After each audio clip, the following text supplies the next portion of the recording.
Hey, it's Rebecca. Welcome to Returning, a podcast to return to yourself and the wisdom within. I'm so glad you're here with me. Thanks for returning.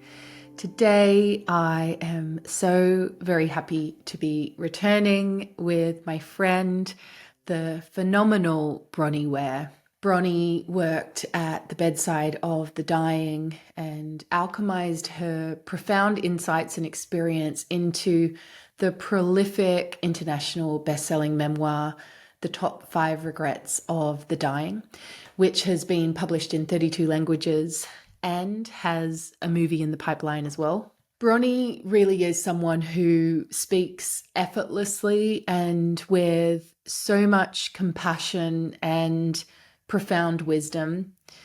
I find that her words sort of stop you in your tracks. It's like there's no escaping the truth in what she shares. And one of the things I love about her is she shares it with such simplicity and tenderness and space. This really is such a moving episode, and I just think you're going to get so much from it. I know I certainly did. And as always, at the end of this episode, you'll find a guided soul inquiry for you to return to the wisdom within and explore the themes of this episode even more deeply. I know how precious your time is, so let's jump right into opening sacred space together now. In the center of your heart, imagine a beautiful flower. With your breath, invite it to open petal by petal, revealing a light in the middle. This light is your inner wise self, your soul. Invite it to step forward now. And together, acknowledging the keepers and custodians of the land where I am, where you are, known and unknown. Beautiful, let's begin. Hi, Beck. Oh, you said something before we started recording, which was actually one of the top questions that I personally want to ask you, because it's something that I admire about you so much. And that is your dedication to like living slowly and simply, but like while also having a big mission in the world and being a mum. Is this something that's always been important to you? Is it something that came naturally to you, or has it been like a big lesson? Like, tell me about that. I think it's probably always come naturally. I've always, without a consciousness of it as a child or whatever, I was always happier when I was living gently and not rushed. But I can rush and I can get things done. But then I had the big lesson through my health that I don't function well overloading myself.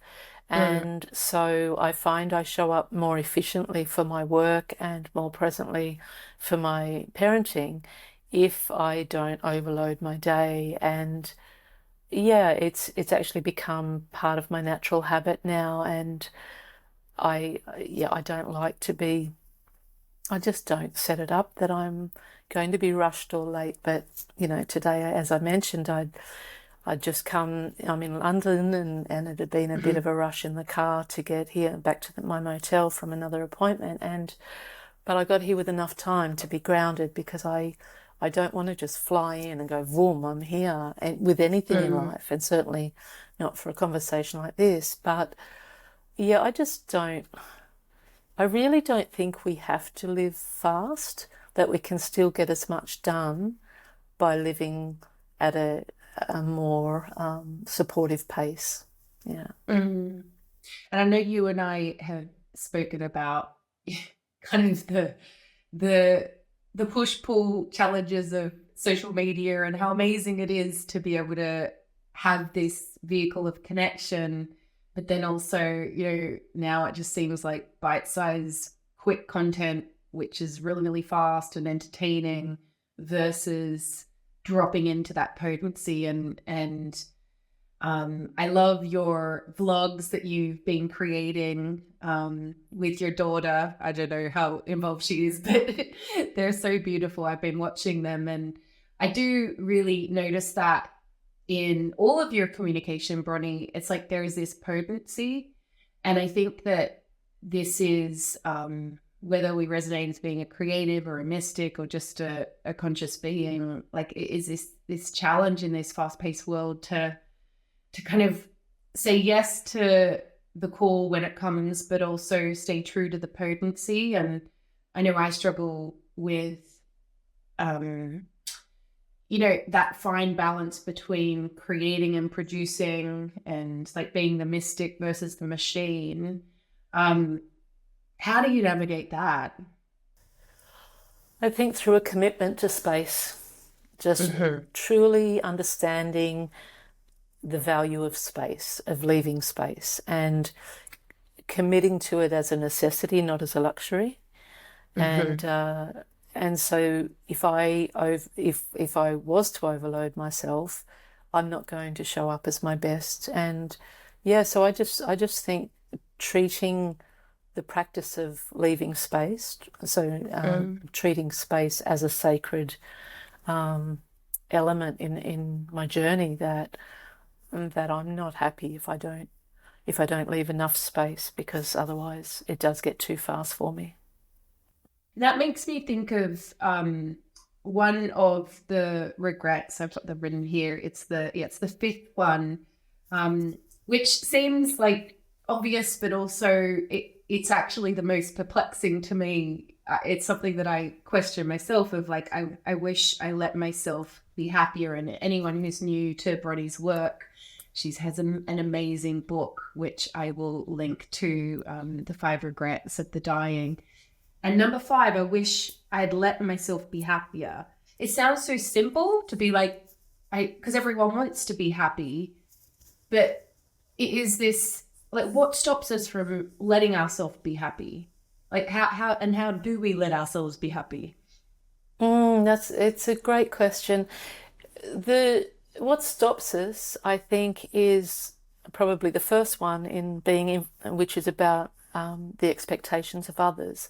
And so a lot of our life can be shaped unconsciously by how we think we should show up in the world because of the expectations of others.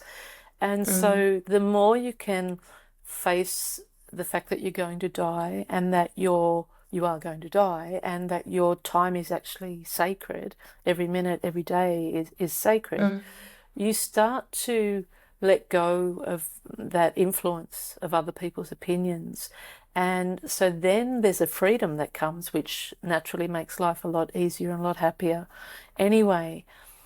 But life will always have its shadow and its light. And I mean, most of the shadow is just our own resistance to our potential, I think. But in even in the hardest times, if you can stop and focus on a bird singing, or focus on gratitude, find something to be grateful for in that day, or the wonder of a flower opening, or something magnificent that seems really simple but is actually incredible, a perfectly in tune bird, or the magnificence of a flower opening.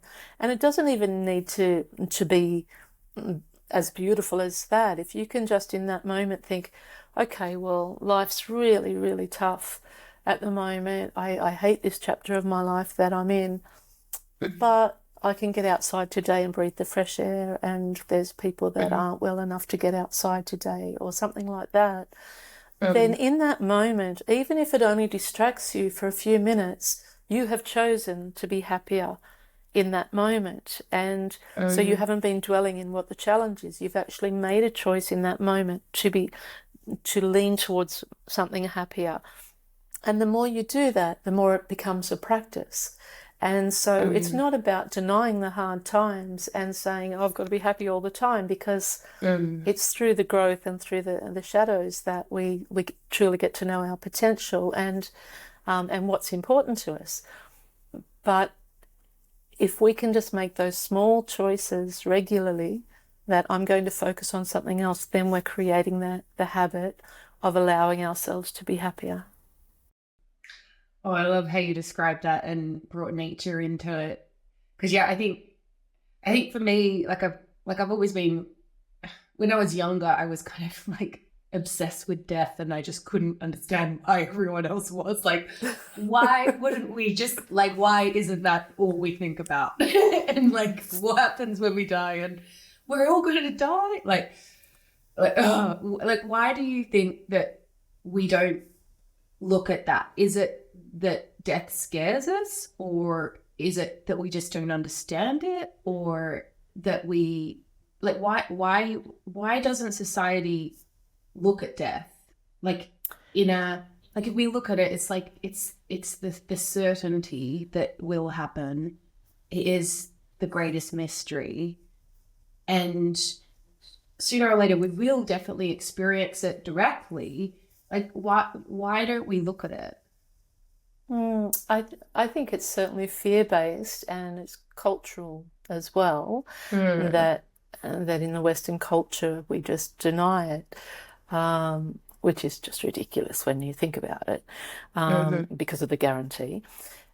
But I think for some people it is the fear of the actual death or fear of life being over. But I think deeper underneath that, Beck, is that the fear of maybe I've got it wrong, maybe I'm living in the wrong direction here, maybe I'm focusing on the wrong priorities.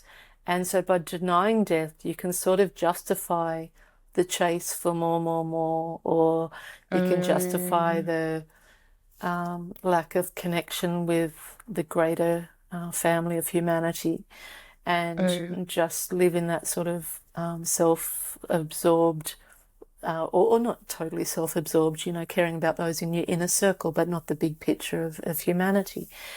And so I think that by denying death, there's a certain freedom to behave badly. And it's not necessarily behaving badly as some people would judge it, but just as humanity is operating now as a species, we are behaving badly. And so I'm not talking about, going out and sleeping with a stranger, or, something that someone might judge as badly. I mean, the way we're treating our planet, the way we're treating each other is behaving badly. And so by denying death and allowing ourselves to just not have to focus on what's really, really important until it's too late, then there's a certain amount of license to behave badly, I think. Yeah, wow. And I think the That's all. yeah, just tiny little questions and answers.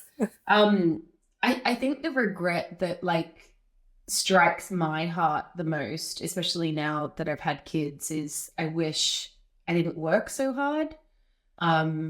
And I kind of struggle with that one because, like, I love my work and it lights me up, and so it's not like I'm working just purely for money to pay a house, and like that kind of how I would see that regret. No. But Yeah. now that my kids are growing up, like, right before my eyes, I'm just like, oh my gosh. But I've also caught myself, like, I've got a couple of events that I tuned in and there were yeses for. And yeah, like, I'm like, do I bring my daughter who's still a little baby, or do I leave her here with people who are able to look after her and all of that? And like, it's this anxiety that I've constantly got of, like, trying to do the right thing. But then there's all this guilt associated with it, So it's kind of like that, I think, particularly in the context of being a parent, like, not wanting to miss your life, but then also recognize that sometimes your work does fulfill you. And so how do you figure out, like, where the line is? I think it's a very fluid line that changes all the time. It's a dance, and I don't think there's, like, in that regret about working too hard, that was when people were making work their whole life. And so it's not about not loving your work. I'm the same. I love my work, and in our field especially, we're very much project based. So it's Right. about leaving some space in between the projects, not going Yeah, vroom, yeah, vroom, vroom yeah. like we could have in our 20s or before parenting. Yeah. But at the same time, we're going to show up better for our kids if we do meet those other needs, because Mm, there'll always, as a creative soul, there'll always be a divided heart between mm, parenting and our work, because sure, our work actually feeds our children, and that's, very lovely, mm, but mm, thank goodness. But it is also a part of us that we need to express, that mm, there's things that come through us that life is asking us to share. So I think in terms of the guilt, they do say they take the baby out and put the guilt in, like it's part of being a mother, having guilt, but it can be dissolved. I've it's a bit different for me. My daughter's 11, but I'm able to mm, explain to my daughter that I'm doing this for both of us, and that as much mm, as I love it, I would much rather be hanging out with her and be on holidays or out in the bush or whatever. I would much mm, rather do that. But in mm, honoring this part of my needs, I'm showing up happier for her as well. mm, And so I think it's just accepting that it is a dance, and that there's no perfect balance, because some days we'll be all set for work and we can't work at all because we have to parent. And some mhm, days we think we're going to not do any work, and our child, like in my case, my child may get invited to a spontaneous play date, or your kids may sleep longer than normal, or someone comes mhm, along to help you out, and then all of a sudden you find yourself having a couple of hours of really inspired work time that you mhm, weren't planning.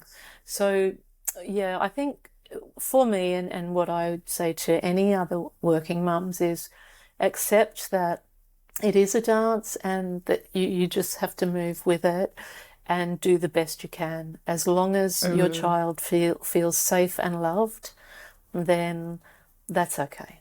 That's, mhm, everything else is, we're going to have a divided heart, and there's nothing wrong with that, because mhm, both are aspects of ourselves. I haven't heard it like that. The divided heart. That strikes so true. So it's definitely how I feel, and yeah, I think as well. Like I'm noticing, I'm writing at the moment, which I feel so relieved to be doing. I didn't do it. I wrote a lot when I had my first Sunny, but there was no structure and order, and so it's almost like the stuff that's been coming in, it's all backlogged, and I'm finally trying to get it out, and it feels so good to just like have that flow again. But it's so different to when I used to write before. It was like I used to like live and breathe like it was a beloved, sleep with it, that kind of thing, whereas now it's like just these like tiny little windows. It's That's so right. But you different. get it done. Mm. You somehow you Uh, still get uh, it done. Yeah. yeah, that's so true. That's so true. I remember someone saying to me that they said that babies bring abundance and creativity, and it's so true. It's just like it's quite different to what you expect. Mm. It's through me being a parent that I got my act together, the Yeah, totally. So financially. tell me about that, because Yeah. was it during the pregnancy or when your daughter was just born that you started writing your first? Oh, I started writing before I was pregnant. Yeah, I started writing Five Regrets, and I'd been blogging yeah. before that. But I'd been very nomadic, and I hadn't really prioritized money. And it was more a Hmm. case of, as soon as I'd saved anything, where can I go? Not, Yeah. maybe I should invest this. It's like, oh, where can I go now? Yeah. And I know in your book you described yourself as like being a bit of a black sheep of the family, and I know that you had such an adventurous heart and spirit, and you lived all over.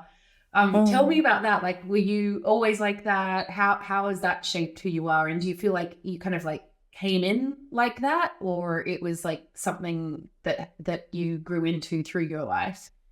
I think I came in like that. Even in the school holidays, I used to jump on a plane and go and visit families of friends, or I'd go off to a sports camp. I just couldn't get away quick enough. I just Mm, had this sense of adventure, and Yeah, there was a moment in my 20s, I just left a really heavy relationship and I was driving to a friend's wedding down in Wagga Wagga. And Mm-hmm. and I remember thinking, no one in the whole world knows exactly where I am right now. And Mm-hmm. it was just a moment of bliss that never left me. And so for me, whenever I was on the road and I'd have that sort of recognition of that again, like, oh, no one in the world knows exactly where I am, and it was just a freedom that I really loved. Yeah, but then I had this calling to have a family, and I was blessed to conceive naturally and quickly, and even though it didn't turn out with my daughter's father, I still was amazed, to be able to conceive, to birth at 45, became a first time Mm-hmm. mum at 45, and in the same 24 hours. So Five Regrets had been rejected by 25 publishers up to that point. So I put Mm-hmm. it out independently 4 months earlier while I was pregnant. I had put it out. And then in the same 24 hours as I became a mum, Hay House rang and offered me that international publishing deal. So, It's so it was amazing. a birthing of me, of a baby birthing of me as an author, as a published author, birthing me as the provider, the financial provider. It was, birthing me as a mother. It was, yes, such an incredible time. Wow. And it hardly ever rained. It was in Tamworth and in New South Wales, Australia, and Yeah. it had been really a very drought time, very dry time, and it rained for 3 days. And I love the rain. And it had Yeah. rained. It rained for 3 days while all this was happening. And yeah, I just remember thinking, oh, look at this! It's even raining for me. It's everything. All the Wow. abundance kicked in. Yeah. That is amazing. And so it Mm. was like the gates of life opened. Mm. Yeah. Yep. Exactly. And I know that you have you had some experience of working with birth or babies, but also you having your own baby as well as working with the dying. I'm curious, like this concept of like the gates of life, of like souls entering and leaving. Do you feel like they're similar? Like, is it a similar kind of energy that opens at birth and death, or is it different? I think the gates open when the baby arrives in the womb, so I do think it's different because Mm-hmm. with the death, it's such an obvious absence of the soul extracting from the Um, body. And so the difference between a dying person lying there resting or in a coma or whatever and a dead body is so massive. And I um, find that quite astounding and beautiful in its own way, um, that this vessel is just completely empty at the end. um, And so I see them both as incredible, magnificent miracles of some sort. But um, because I was really blessed to know exactly when I conceived. I actually felt Eleanor come in, but I know that that's a very rare thing. And um, so I feel that soul coming into the baby's body in our womb is, is just as incredibly magnificent, but it's a more private thing because we can't see it. We do pregnancy um, backwards. We get to know our child once they come out, and yeah, I feel that we can celebrate the birth and that that release of one body from within us out into the world um, is beyond words, really. It's astounding and beautiful. But I don't know, I tend to think that the soul's arrival and the soul's departure it's less obvious to us when the soul arrives in the baby as when the soul departs the body. That's um, just my thoughts. Yeah. so interesting. And yeah, I've only been with two people who have passed, as in their bodies. And I prior to this, I was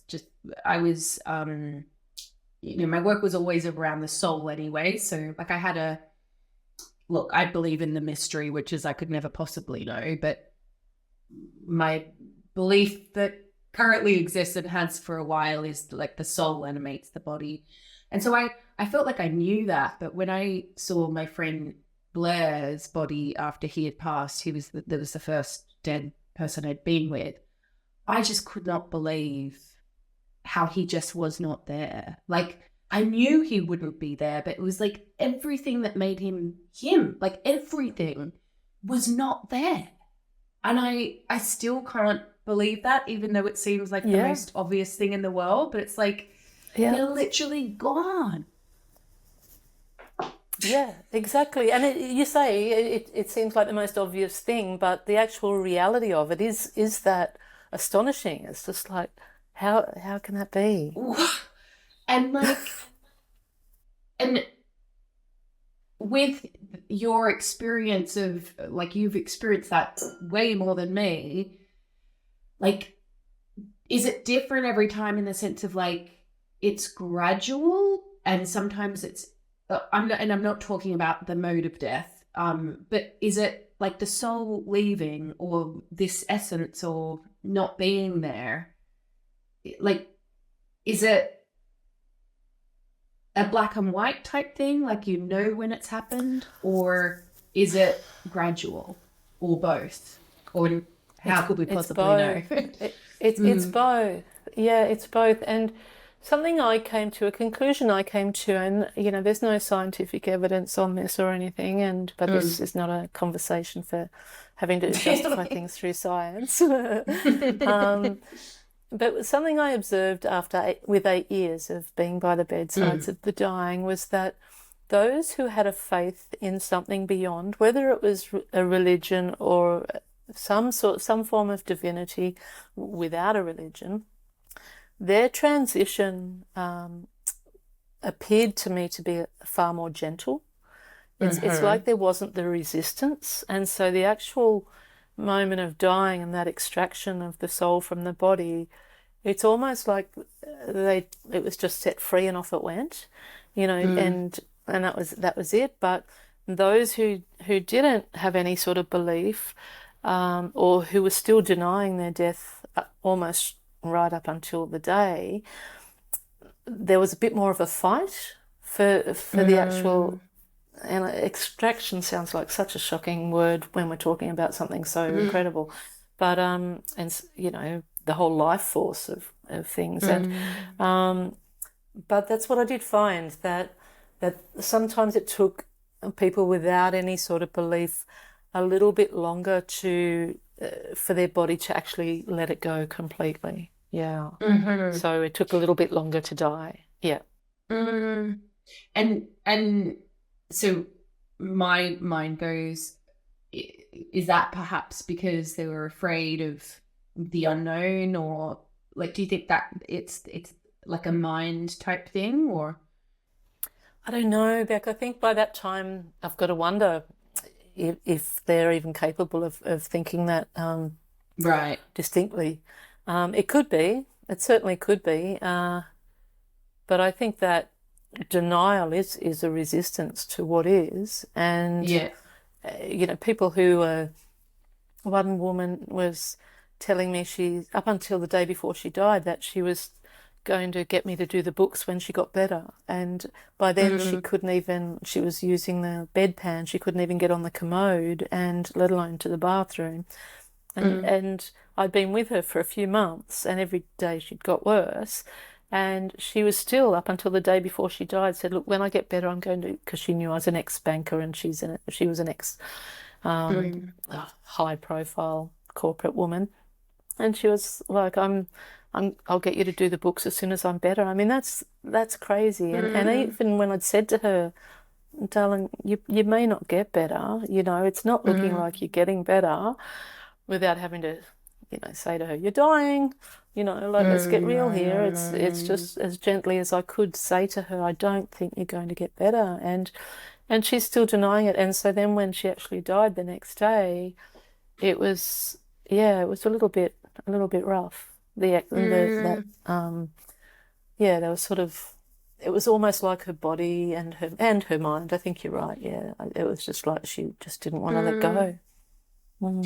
Bless her. And so let's just say that it's likely that most of us will at some point have some direct experience with being close to someone who knows that they're going to die. Like, is there, from your experience, if death is known, is there something that we should say or allow, or, you know, because I can imagine, like, you'd be like, oh, you know, if you've got a connection with them, it's like, you're gonna get better, like, but then that doesn't allow for what is, like, so is there or is it just being with them and not saying anything, or is there just no thing that you can say and you just have to trust it? Yeah, I think there's probably two main things, and one is to set them free of their responsibility to you. And so if it's your parent or someone who's looked after you, let them know you're going to be okay, so that they're not spending their last days, because elderly parents are still worried about their children who are 50 or 60, to let them know you're going to be okay and that they're allowed to go. Because that can be really hard for people who are dying. They've got enough to deal with, but they're still focusing on, are the kids going to be all right, or feeling like they're a burden. The other thing is to be a listener, just to have such a comfortable space that if there's anything they do want to share, you're not, you don't have to be heard in that case. Let them be heard. Yeah. Yeah, right. So they've got to be safe. They've got to feel safe to know that, okay, if I open up this conversation, I've got to feel safe to say everything I want to say. Yeah. And then with the third regret of, I wish I expressed my feelings. Like, it's funny, I was pondering on that, and yeah, there's a relationship in my life where I've been consciously trying to, like, rewire the thing, and I'm noticing my resistance of I'm trying to be generous, but it's hard because that pathway hasn't been there with that person. In your experience with, because I know you have developed relationships with, like, sisters and brothers and aunties and uncles and husbands and wives and all of that, who maybe the relationship's been difficult. Is there, because a lot of people have said to me, like, how important it is to try and express your love and mend the relationship before the final moment. I guess I'm wondering if there is any way that you guided them to express in a way, if they ever felt blocked around their feelings. Yeah, sure. I mean, there were times when the communication wasn't open in the family, and so the patients actually had to share their things with me, who had been a stranger a few months earlier. That was quite heartbreaking. I mean, beautiful for them and me, but heartbreaking in the whole reality of it. But I mean, that regret around sharing your feelings can come from a couple of different angles. It can come from people wishing they could share their love and express their love to their families. But even if they do that, there's no guarantee how it will be received. And that's why it's so confronting and scary for some people, because there's not the communication channel. And if they say all that, they might be laughed at, or it might just be, none of that or whatever. But then that regret was also for people wishing that they had set boundaries and been kinder to themselves and actually spoken up for themselves. But I think the thing to remember, especially around this regret of expressing yourself, that whether people are dying or not, it's not a Hollywood movie. And so just because it might take a couple of years to build up the courage to express your feelings to someone doesn't mean they're ready to hear it, or doesn't mean you're going to get the reaction that you want or you think you need. And if you can accept that and just be proud that at least you know you gave it a go, at least you've done that. And if they are to mock you or laugh at you, well, dissolving our ego is not such a bad thing anyway, and it really doesn't matter who's right or wrong in the end. But if you can make peace with the fact that at least you gave it a go to express your feelings, then I think that's sort of enough. That's an act of self-love to have got to that point where you really want to express yourself, whether it's in terms of endearment towards that person or whether it's in terms of endearment towards yourself against that person. I think just knowing that you've given it a go is enough, because like I say, it's not all a Hollywood ending, so we can't control the readiness of other people to receive what we have to say. And then, so this is a big one, and it's obviously like the greatest mystery that there is, so understand that you don't necessarily know the answer.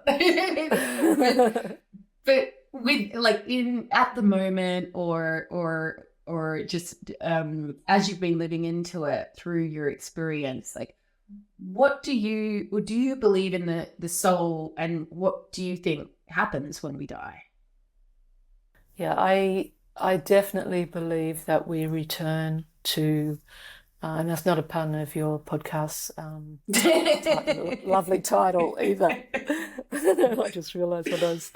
Yeah, I definitely believe we return to a place of love, and I've seen a couple of people die, and just before they died, like one woman that was in a coma for 2 days, and she opened her eyes and looked towards the cornice, like where the wall joins the ceiling, and just there was just such a look of recognition. It was sort of like, and it was joy and recognition and surprise and bliss.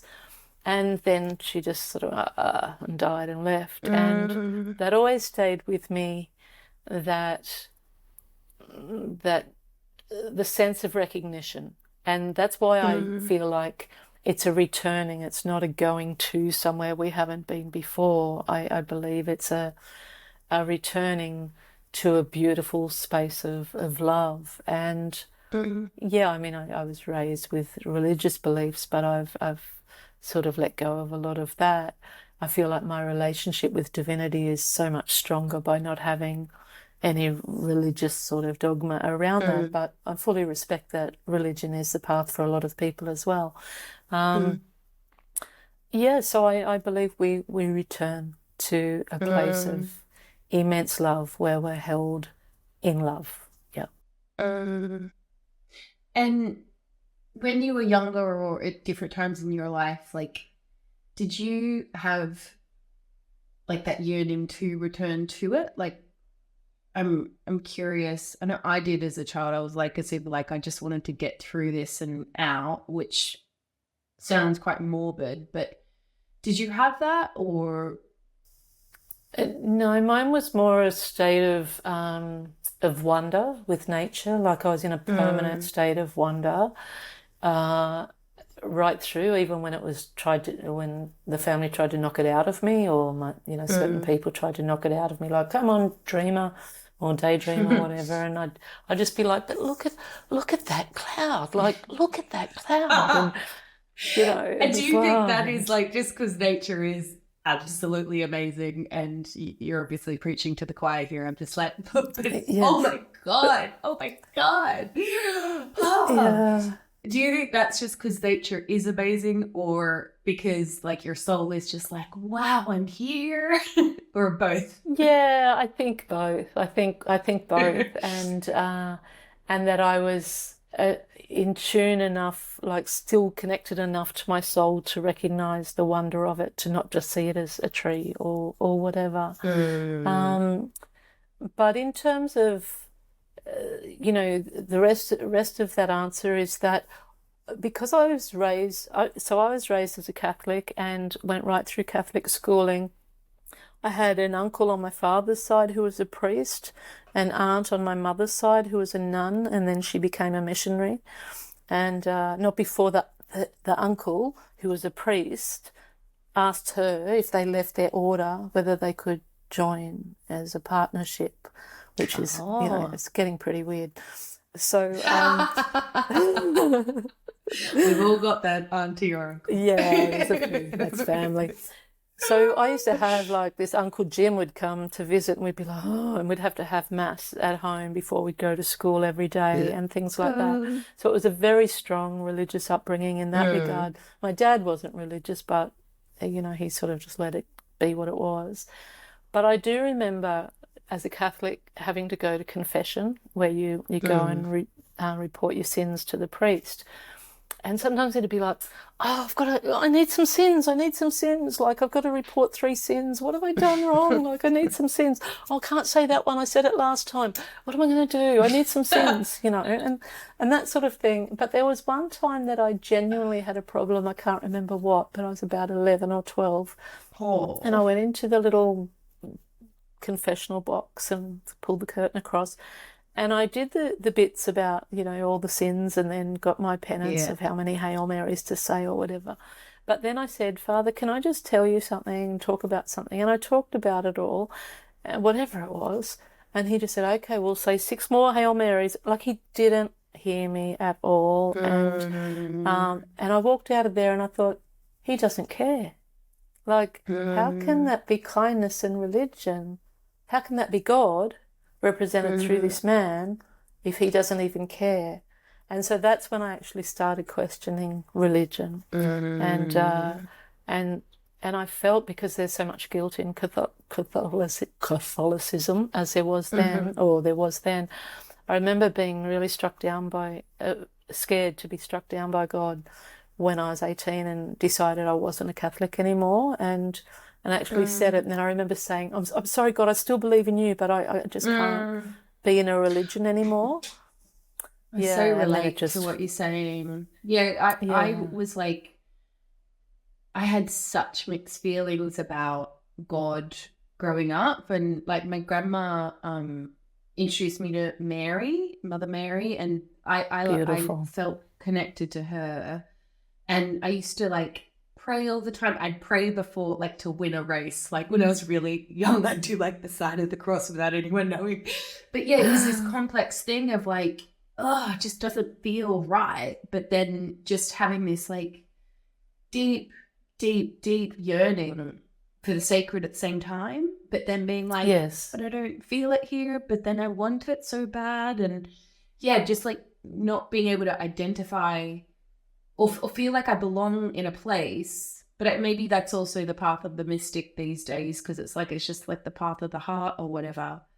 But yeah, I think it is interesting times. And I was going to one of the questions that I ask everyone, which is, I'll ask it now. What is the sacred to you? And what word do you use for it? Like, is it God, goddess, sacred?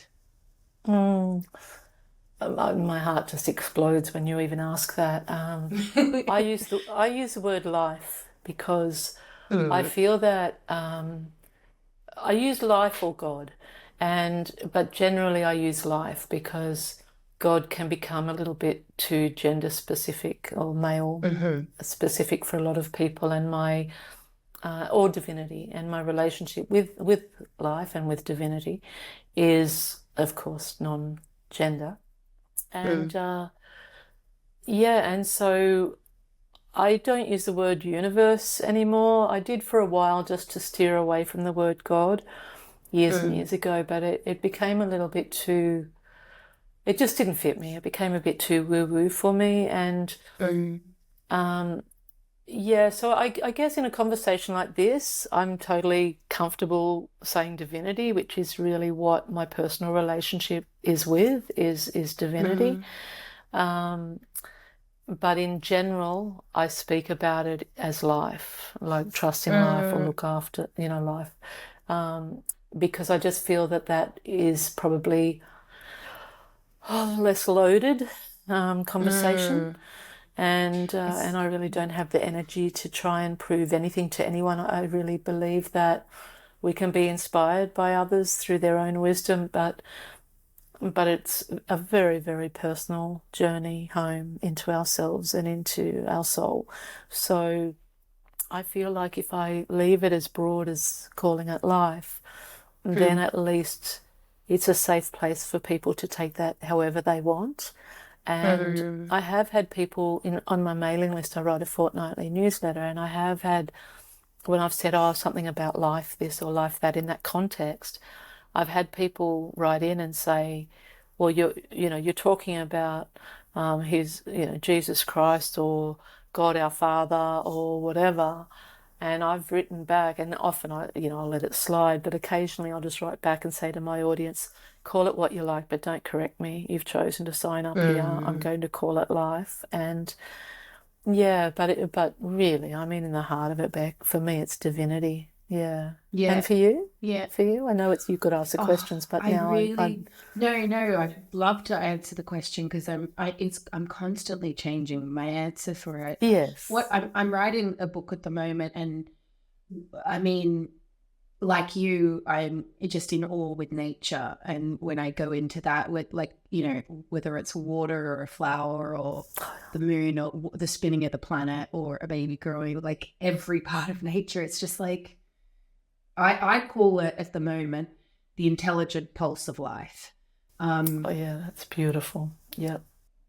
But it's everything in the whole cosmos, and cosmos is beautifully ordered universe. Like I don't like universe. I used to say the divine, but then I'm like, is that a man in the sky? So then I started saying sacred because it felt more earth. And then I naturally, like you, grew up Catholic, and so God was what, and I feel personally in my heart, God is beautiful and isn't just a man, but it does conjure that image. So I don't want to use that. But then goddess feels like I'm making a point, which I am, but also not. And then I love great mother. That works with me. I've had direct experience with that, like proper mystical experiences. And so that feels like I'm connecting with something. But then I'm like, it's everything though. And then you try and put a word over it and it's ineffable. It's impossible. It's like I was talking to, have you met Annabelle Sharman, who is with Hay House? No. She wrote the book Future Ancestor. She's a Muddy woman. And she, we were having a conversation around words like this, like the word mystic or sacred or whatever. And and because there was feedback for her, because I was helping her with her book, and there was feedback about be as mystical as possible. And this phrase mystical is like, well, what even does that mean? And I'm like, well, it's just like poetic and from the heart, and basically it's an invitation to not be in this context. It was an invitation to not be rigid and just like feel like you just basically trust yourself and just be yourself. It was a beautiful compliment, basically. Just go for it, because she's a beautiful writer, and if anyone's read her book, you'll know what I'm talking about. And she had these whispers from the grandmothers, and she then consulted to one of her elders, Aboriginal elders. And it's like, what does that mean, that word mystical or whatever? And then, oh my God, I would never forget. I would have cried, like remembering what she said, because it changed me. And she said, that's just a word that white people use to describe, and I'm paraphrasing here, the most normal thing in the world. And I'm like, oh my God, it's so true. It is, but it is. And this is like the awe of nature. It's extraordinary and ordinary all at once. Like the rose in all its states, you're just like, wow. And look at that daisy. Like, how are those two flowers? And they're just like so different. And the tree that helps us breathe, and the water, and babies grew in water, and we are water beings, and without water there's no life. And so it's water God. Oh my God. Like, Yeah. wow. And it's so normal Yeah, too. it is. It's so normal. I guess, you know, the one word that might sum it all up is love, because it's we're gifted with all of that. It's got to be love, hasn't it? To be to be a part of that. But yeah, it's exactly, that's beautiful what she said. That's why people call everyday normal thing, like just normality. Yeah, yeah. Which kind of feels like it takes us full circle to where we began, of like death being the certainty and so extraordinary and hard to look at the same time. Yeah, yeah. But in the meantime, life's a wonder to get us there. It Right. can be a wonder to get us there. Yeah, totally. Amazing. Oh, well, thank you so much, Bronnie. Can you share just where people can find you, and if there's anything that you'd just like to share with the listeners? No, sure. Yeah, it's Bronnie, like Bonnie with an R in it, and Ware, Ware, like hardware, warehouse, that sort of Ware. BronnieWare.com. That's sort of the mothership. Everything else can be found via there. Yeah. Amazing. And I'll include all the links to Bronnie's books and that website as well over on the episode page. Thank you so much, Bronnie. It's been so beautiful. Oh, for me too, Vic. Thank you.